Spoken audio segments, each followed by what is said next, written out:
თელავის დემოკრატიული ჩართულობის ცენტრში ღია კარის ადვოკატირების საგრანტო პროგრამის პრეზენტაცია გაიმართა.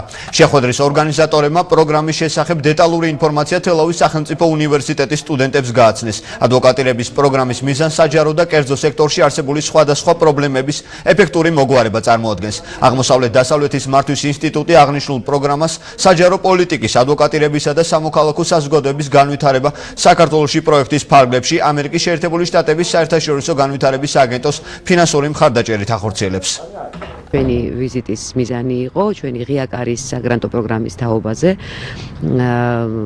მიგვეწოდებინა ინფორმაცია და ეს ღია კარის პროგრამა არის იმითი განსაკუთრებული, რომ შეუძლია ამაში მონაწილეობა მიიღოს როგორც ორგანიზაციამ, ასევე ფიზიკურმა პირმა, მათ შორის სტუდენტებმაც.